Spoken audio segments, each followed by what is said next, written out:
हम आ गए हैं आपके साथ एक नए चीज़ की शुरुआत में। हम यहाँ क्या करेंगे कि फिजिक्स के सारे टॉपिक को बोर्ड्स के लिए इजी वे में प्रैक्टिस करेंगे। एनसीईआरटी का हर एक पॉइंट को डिस्कस करेंगे और आपका फिजिक्स का सफ़र हम इजी बनाएंगे।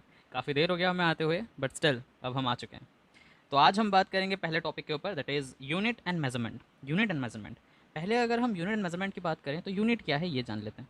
यूनिट इज समथिंग जिससे हम कोई भी चीज़ को मेज़र करते हैं। लाइक अगर मैं यूनिट की बात करूँ तो हम पहले यहाँ पे 3 यूनिट्स के बारे में पढ़ेंगे और ये सब आपने सुना भी होगा, बहुत बेसिक सी बातें।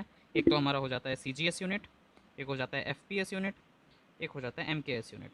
इन सब के अलावा भी हमारे पास एक और यूनिट है, that is SI unit. SI unit के बारे में आप जानते ही होंगे। SI यूनिट मतलब सिस्टम इंटरनेशनले दे यूनिट। अगर हम NCERT को फॉलो करें तो NCERT कहता है दिस इज सिस्टम इंटरनेशनले दे यूनिट। अगर हम CGS की बात करें तो NCERT कहता है CGS is centimetre gram second and FPS is foot pound second, जो कि बेसिकली ये अमेरिका वगैरह में चलता है, हमारे इंडिया में उतना नहीं चलता। मीटर किलोग्राम सेकंड MKS का होता है। उसके बाद हम चलते हैं कि SI यूनिट को क्यों ऐसा बोला गया, because SI unit is universally accepted.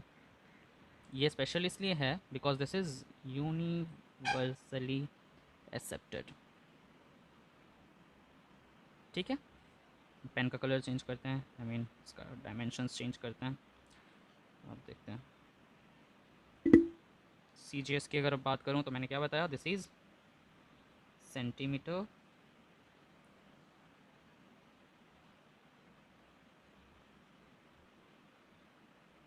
Gram second. और MKS का आप जान लीजिए, FPS उतना इंपॉर्टेंट नहीं होता। हम आपको प्रॉपरली गाइड करेंगे कि क्या इंपॉर्टेंट है क्या नहीं है। Metre kilogram and seconds. उसके बाद हम आ जाते हैं कि हमारा जो यूनिट है, लेट्स से हमारे पास है page settings, let do it like this. Okay, अब हम नेक्स्ट स्लाइड पे चलते हैं। हम आपको कहना चाहते हैं कि हमारा जो यूनिट है, अगर हम नेक्स्ट टॉपिक्स की बात करें तो हमारा unit is divided into 2 parts. Like units ये दो तरह के फिर से होते हैं, दैट आर, एक तो हमारा आ जाएगा बेसिक यूनिट्स एंड दूसरा is derived units.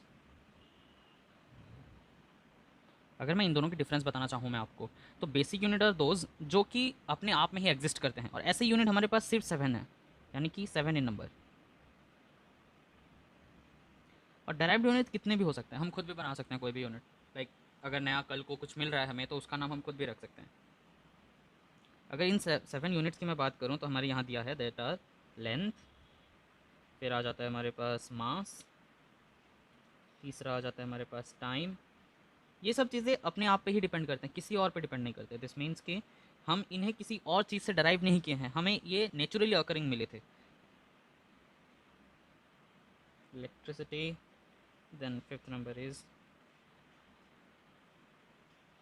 thermodynamic temperature, sixth one amount of substance,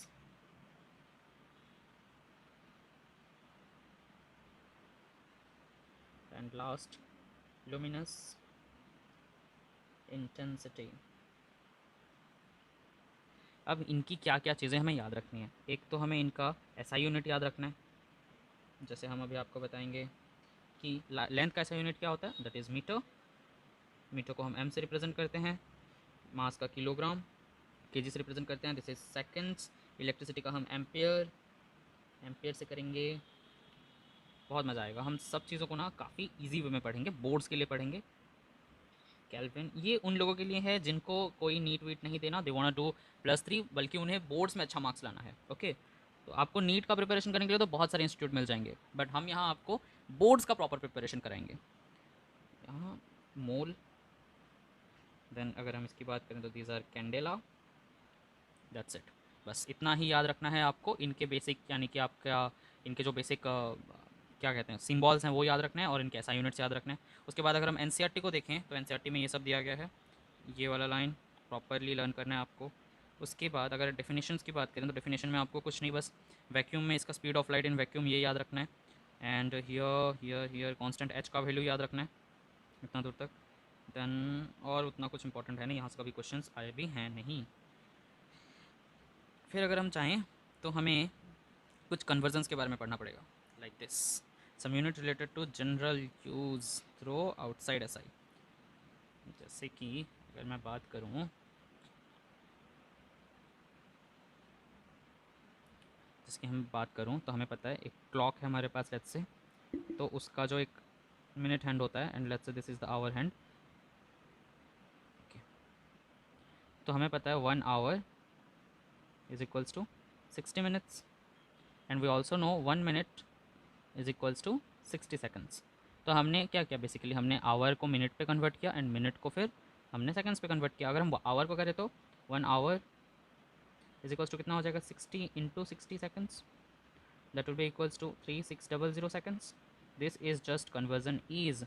तो अगर आपको 5 आवर्स दे दे और आपको सेकेंड्स में कन्वर्ट करना है तो आपको बस 3600 सेकेंड्स लिख देना है। This is it. ऐसे ही यहाँ पे कुछ इन्फॉर्मेशन दिया गया, जैसे मिनट को कन्वर्ट किया है फर्स्ट लाइन पे। फिर अगर हम इसको बड़ा करके देखते हैं थोड़ा, आपको शायद फ़ोन पे नहीं दिख रहा हो। उसके बाद अगर हम आवर की बात करें तो देखिए वही चीज़ें दिया है यहाँ पे, डे, ईयर, हेक्टर। सबसे बड़ा जो होता है that is standard atmospheric pressure, ये याद रखना है। That's it. नेक्स्ट लेक्चर में फिर से मिलते हैं। नेक्स्ट लेक्चर में हम कवर करेंगे सिग्निफिकेंट फिगर्स को।